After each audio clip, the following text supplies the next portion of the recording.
नमस्कार, प्रणाम। मैं अविनाश वारदात तक के एक नए एपिसोड में आज जिस कहानी के साथ आप लोगों के बीच में आया हूँ, ये कहानी वाकई हैरान कर देने वाली है। जैसे कहते हैं हम कि एक सबसे पवित्र जो दोस्ती का रिश्ता होता है, एक भरोसा होता है, एक अटूट भरोसा होता है। लेकिन अगर वही भरोसा अगर कोई तोड़ता है, तो इतना ज्यादा दुख होता है कि जिसकी कोई कल्पना ही नहीं कर सकता। आज की जो कहानी मैं आपको सुनाने वाला हूँ, ये कहानी दोस्ती पे है, लेकिन कातिल भी ऐसा कि जिसका कोई पता ही नहीं लगा पा रहा था। एक ऐसा खौफनाक साजिश रचने वाला जिसकी कोई कल्पना ही नहीं कर सकता। कत्ल कोई और करता है, साजिश कोई और रचता है, इसको अंजाम कोई और दे रहा है। वाकई इस कहानी को आप ध्यान से सुनिएगा, लास्ट तक सुनिएगा, और उसके बाद अपनी राय कमेंट में जरूर लिखिएगा। राय लिखने के साथ साथ आप अपना नाम और अपने प्रदेश का नाम लिखिएगा। आप चाहें तो अपने जिले का, अपने डिस्ट्रिक्ट का, अपने गांव का भी नाम लिख सकते हैं, क्योंकि मैं प्रतिदिन सबके नाम बोलता हूं। जितने भी हमारे अजीज दोस्त हैं, जितने भी हमारे प्यारे दर्शक हैं, जो हमारे भाई हैं, जो कमेंट करते हैं हमें मैं उनका नाम बोलता हूं। तो चलिए आज की कहानी को शुरू करते हैं। कहानी शुरू करूं उससे पहले आप लोगों से प्रतिदिन की तरह विनती है, गुजारिश है कि जितने भी हमारे भाई, जितने भी हमारी बहनें देख रही हैं हमारी इस वीडियो को, इस कहानी को सुन रही हैं, इस वारदात तक परिवार के इस चैनल को सब्सक्राइब करें, क्योंकि आपके एक सब्सक्राइब से हमारा मनोबल बढ़ता है। आप यहाँ पे दिख रहे सब्सक्राइब के बटन को आप क्लिक करें, और क्लिक करने के बाद इस परिवार का हिस्सा बने। आपका एक सब्सक्राइब हमारे लिए बहुत महत्वपूर्ण योगदान का साबित होगा। तो चलिए आज की कहानी को शुरू करते हैं। उत्तर प्रदेश का एक जिला लगता है मिर्जापुर। मिर्जापुर का नाम कौन नहीं जानता है, चाहे वो पूरे भारत में नाम ये मशहूर है मिर्जापुर, क्योंकि मिर्जापुर नाम से मूवी भी आई थी और जो बहुत ही सुपर डुपर हिट थी। खैर हम मूवी की बात नहीं करेंगे, हम आते हैं सीधा सीधा कहानी पर। मिर्जापुर का एक जिला लगता है जमालपुर, और इसी जमालपुर का एक गांव लगता है जयपट्टी कला। तो बात कर रहा हूं मैं 4 अक्टूबर 2022 की। इसी जमालपट्टी में जयपट्टी कला में, माफी चाहते हैं, इसी जयपट्टी कला में एक परिवार होता है जिसका मुखिया होता है संतोष कुमार, जिसकी उम्र है लगभग 40 साल। उसका एक बेटा है जिसका नाम वीरेंद्र कुमार है, और उसकी एक बेटी है जिसका नाम सुमन है।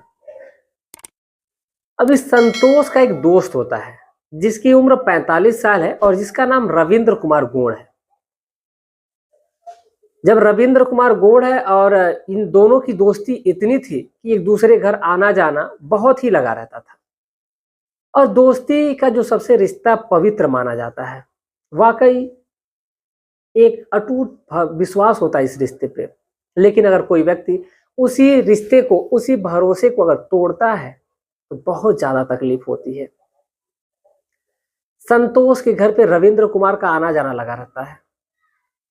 जो संतोष है, जिसकी एक बेटी है जिसकी उम्र लगभग 18 साल है, जिसका नाम सुमन है, जब भी उसका जो तो दोस्त है आता है रविंद्र कुमार, उसकी बेटी सुमन उसके पास लगी रहती थी, उसकी सेवा में करती थी, आवभगत करती थी, क्योंकि जो रविंद्र कुमार है वो परिवार का हिस्सा था।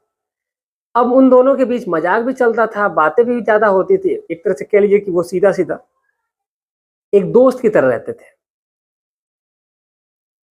एक दिन जो उसकी बेटी होती है, यानी कि जिसका नाम सुमन होता है, संतोष की जो बेटी है, रविंद्र कुमार से एक प्रश्न पूछ बैठती है, और वो प्रश्न होता है सुहागरात कैसे मनाते हैं। जब इस बात को रविंद्र सुनता है तो उसके होश पाक्ता हो जाते हैं। वो सोचने लगता है कि आखिर ये सवाल कैसा कर रही है। लेकिन फ्रेंड होने के नाते एक तरह से कह लीजिए कि फ्रेंडली थे। हालांकि जो उम्र का तगाजा था वो तो काफी ज्यादा था, लेकिन जो उसका प्रश्न था उस पर जो रविंद्र कुमार है वो कुछ नहीं बोलता है, उस बात को टाल देता है और कहता है तुम बहुत छोटी हो, बाद में बताएंगे। अब जब ऐसा वो कहता है तो वो कहती है कि ठीक है।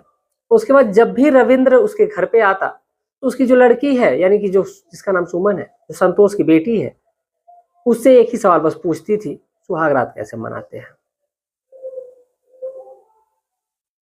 एक दिन रविंद्र कुमार जो है वो कहता है कि वक्त आने दो, किसी दिन करके बताऊंगा, किसी दिन करके दिखाऊंगा कि कैसे होती है। अब इसमें जो लड़की है वो बेहद खुश होती है, वो कहती है कि ठीक है। एक दिन जो उसका दोस्त है, वक्त गुजरता है, लगभग महीने 1.5 महीने का जब समय गुजरता है, जो उसका दोस्त है संतोष, वो किसी काम के सिलसिले से बाहर चला गया रहता है और जो उसका बेटा है, वो बेटा भी उसी के साथ गया रहता है। अब जो रविंद्र कुमार है, मौके का फायदा उठाता है और उसके घर पे पहुंचता है। और घर पे पहुंचने के बाद वहां पर जो लड़की है उसकी, यानी जो सुमन है, वो अकेली थी। अब जो लड़की है फिर वही सवाल करती है कि सुहागरात कैसे मनाते हैं। जो रविंद्र कुमार है वो बेहद एकदम तैयार था। उसके बाद वो कहता है कि चलो प्रैक्टिकल करके दिखाते हैं। और जो रविंद्र कुमार है और जो लड़की यानी जो सुमन है, इन दोनों के बीच में वो रिश्ता बनने लगता है जो शादी के बाद होता है। दोनों इस अवस्था में थे कि जिसकी कोई कल्पना नहीं कर सकता। आपको पता ही चल जाएगा कि जब सुहागरात होती है तो क्या होता है। तो वही चीज वहां पर होती है। और एक बार जब ये सिलसिला जब शुरू होता है रविंद्र कुमार और सुमन के बीच का, तो फिर वो थमने का नाम नहीं लेता है। जब भी वक्त मिलता रविंद्र उसके घर पे पहुंचता, और रविंद्र जब घर पे पहुंचता तो फिर जो लड़की है उन दोनों के बीच में संबंध बनता।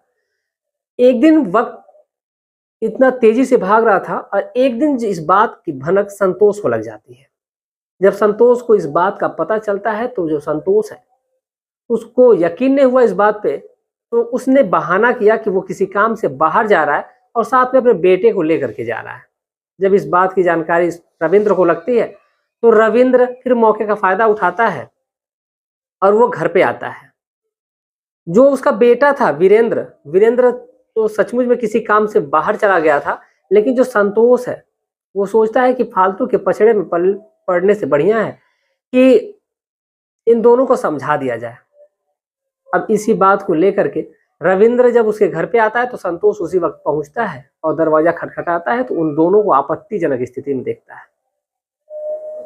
जब आपत्तिजनक स्थिति में देखता है, ये दोनों खुद को संभालते हैं और संभालने के बाद फिर जो संतोष है अपने दोस्त को बेहद डांट फटकार लगाता है। कहता है कि तुम्हारी ये बेटी की तरह है और तुमने बेटी के साथ इतना घिनौना काम किया, तुम्हें शर्म आनी चाहिए। लेकिन उन दोनों को फिर से समझाता है, कहता है चलो ठीक है, जो हुआ सो हुआ, इस बात को मैं बाहर नहीं लाऊंगा, तुम भी मत लाना, जो भी ये बातें हैं यहीं पे खत्म हो जाए और ये जो रिश्ता बन रहा है तुम लोगों का ये आगे से नहीं होना चाहिए, सारी बातें खत्म कर दो यहीं पे। इस बार रविंद्र है जो कुछ नहीं बोलता है और वहां से सीधा निकल जाता है। अब जो पिता है यानी कि जो संतोष है अपनी बेटी सुमन के आगे भीख मांगता है, इज्जत की दुहाई देता है और कहता है कि तुम अब ऐसा बिल्कुल मत करना। जो सुमन है वो कहती है कि ठीक है, अब आगे से ऐसा नहीं होगा पिताजी। उसके बाद जो संतोष है यानी कि सुमन का पिता है वो रिश्ता खोजने लगता है और रिश्ता खोजते खोजते एक रिश्ता मिलता भी है, शादी की बात तय होती है। अब इस बात की जब जानकारी सुमन को लगती है और जब तो वो अपने प्रेमी रविंद्र को बताती है, रविंद्र को बताती है और कहती है कि एक काम करते हैं कि अगर तुम मेरे साथ हमेशा रहना चाहते हो तो बीच से मेरे पिता को हटाना होगा। जब ये बातें वो रविंद्र सुनता है तो वो थोड़ा सा सहम सा जाता है, लेकिन जो रविंद्र है वो कहता है कि ठीक है। रविंद्र घर पे आता है और उन दोनों को फिर से उसी हालत में जब संतोष देखता है तो वो मारे गुस्से के लाल हो जाता है। लेकिन जब अब फिर दोबारा से जब समझा रहा होता है, इसी भी जो लड़की है सुमन उसकी बेटी, वो पीछे से एक रॉड लाती है और उसी रॉड से अपने पिता के सिर पे मार देती है जोर से, जिससे उसका पिता जो है वहीं पर गिर जाता है और उसके सिर से खून निकलने लगता है। अब इसी बात को लेकर के जो रविंद्र है उसी जो डंडा था उसी डंडे से बहुत बुरी तरीके से पीटते हैं उसको और पीटने के बाद उसकी हत्या कर देते हैं वहीं पे। हत्या कर देने के बाद फिर उस लड़की उस आदमी को बॉडी को ठिकाने लगाने की बात होती है। तो जो रविंद्र है अपने बेटे यानी कि विनोद को बुलाता है और जब विनोद आता है वहां पर तो फिर उसी के साथ मिल करके अपने उस जो दोस्त है उसी दोस्त की बॉडी को ठिकाने लगाने की तरकीब ढूंढने लगता है। लेकिन जब जैसे ही वो उस बॉडी को लेकर के बाहर जाने की कोशिश करते तो देखते कि गली में कोई ना कोई व्यक्ति आ जा रहा है। अब इस ऐसे करते करते वक्त गुजरने लगता है, दोपहर से शाम हो जाती है, लेकिन लोगों का तांता जो है वो आने जाने का टूटता नहीं है। अब सोचते हैं कि कोई अगर आ जाएगा या इसका बेटा ही आ जाएगा, अगर वीरेंद्र ही आ जाएगा तो बहुत ज़्यादा दिक्कत हो जाएगी। इससे अच्छा है कि इसको टैंक में डाल देते हैं और उसी घर में जो शौचालय है उसी टैंक में उस व्यक्ति यानी कि संतोष की बॉडी को डाल दिया जाता है। जब उस बॉडी को उस टैंक में डाल दिया जाता है, जो लड़की है सुमन, वो पूरा टोटल जहाँ पे खून गिरे हुए थे सभी ब्लड को पूरा अच्छी तरीके से साफ कर देती है। और साफ करने के दौरान वो जो वीरेंद्र है और उसका बेटा, ये दोनों अपने घर चले जाते हैं। और जो लड़की है अपने भाई को फोन करती है, फोन करके कहती है कि पिताजी सुबह से निकले हैं लेकिन अभी तक घर नहीं आए, एक जरा पता करो कि वो हैं कहाँ। फोन भी करने पे उनका फोन नहीं लग रहा है। जब इस बात का पता भाई को चलता है तो वो फिर फौरन वहां जहाँ पे बाहर गया रहता है वहां से वापस आने की तरकीब ढूंढता है और ऑन द वे यानी कि अपने गाड़ी से ही 4 व्हीलर से आता है वापस। और आने के बाद अपने पिताजी को खोजने की कोशिश करता है।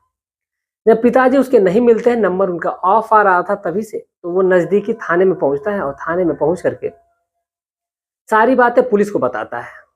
जब पुलिस को बताता है तो इस मामले को पहले तो जो वहाँ के एसएचओ थे वो गंभीरता से नहीं लेते हैं, लेकिन जब इस बात की जानकारी पूरे मोहल्ले में फैलती है तो जो लोग हैं वो 2 दिन का इंतजार करते हैं। लेकिन जब मनोज का पता नहीं चलता है, माफी चाहते हैं, संतोष का जब पता नहीं चलता है तो जो लोग हैं वो पहुंचते हैं थाने में। फिर से एसएचओ जो मनोज कुमार जी हैं उनके यहाँ फिर से पहुंचते हैं। अब ये बातें दबने लायक नहीं थी।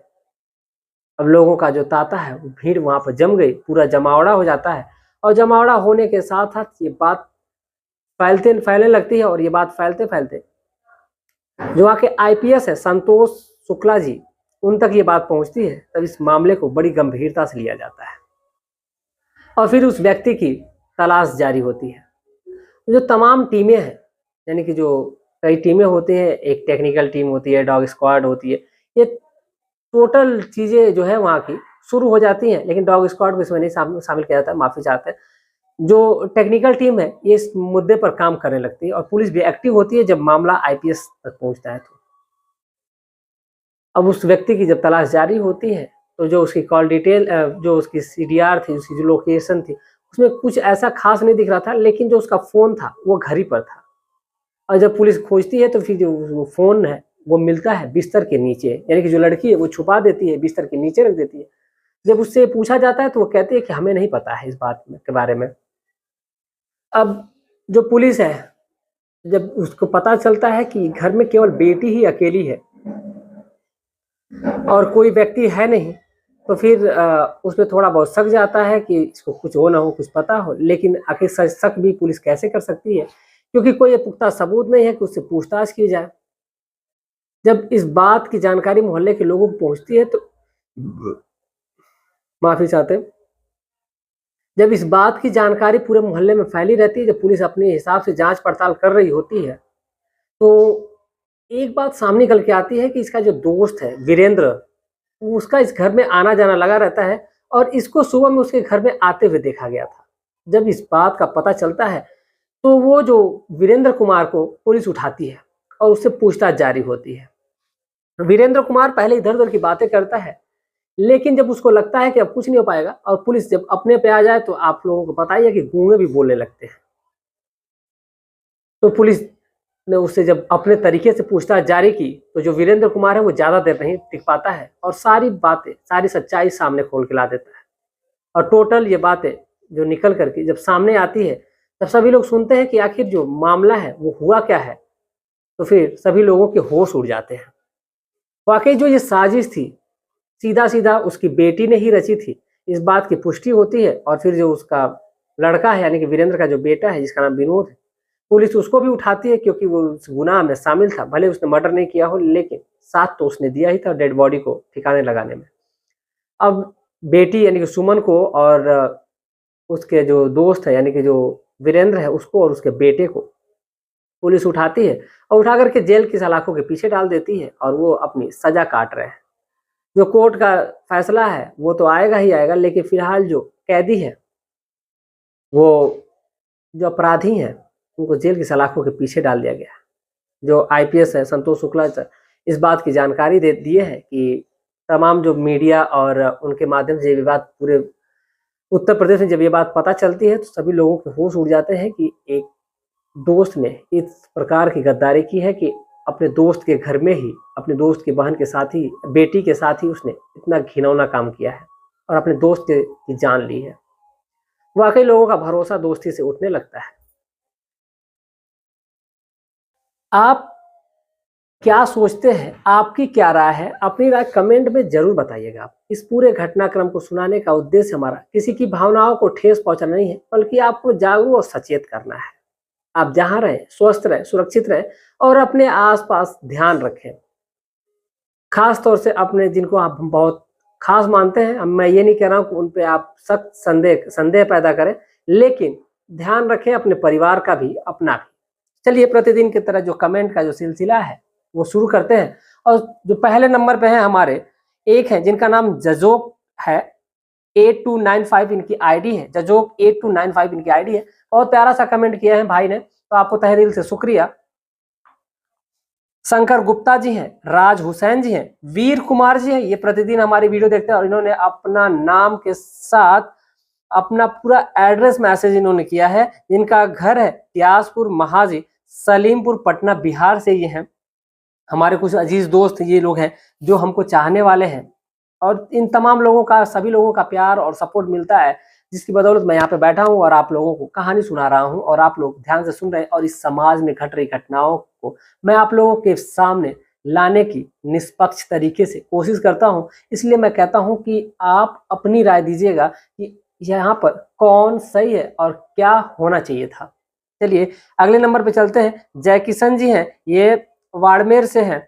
अगले नंबर पे अमोल गायकवाड़ जी हैं, सुबोध कुमार हैं, आदिल अहमद वनमवड़ी तमिलनाडु से, चेरीन माथव जी हैं, अब्दुल मन्नान हैं, नरेश कुमार, सोनू कुमार जी यूएसए से हैं। ये कमेंट प्रतिदिन करते हैं कि मैं आपकी कहानी यूएसए सुनता हूं, तो आपको तहे दिल से शुक्रिया। आप तमाम सभी लोगों को तहे दिल से शुक्रिया जो हमारी इस कहानी को सुनते हैं और सुन रहे हैं, और उम्मीद है कि आप अपना प्यार और सपोर्ट बनाए रखेंगे। जितने भी हमारे भाई, जितनी भी हमारी बहन इस चैनल पे अभी नए आए हुए हैं, इस वीडियो को पहली बार देख रहे हैं, उम्मीद है कि वो लोग चैनल को सब्सक्राइब करेंगे, वीडियो को लाइक करेंगे और अपने दोस्तों, अपने रिश्तेदारों में शेयर करेंगे, ताकि ये जानकारी और लोगों तक पहुंच जाए। अगले नंबर पे है शमसुद्दीन भाईजान है, मिस्टर स्केटमान है, अशोक पूरा है, कुमार योनजोन है, ये नेपाल से है, रहमत अली है, विष्णु पाउडुल है, राजू बिंद है। आप तमाम सभी लोगों का तहे दिल से मैं शुक्रिया करता हूं। उम्मीद है कि आप लोग अपना प्यार और सपोर्ट ऐसे बनाए रखेंगे।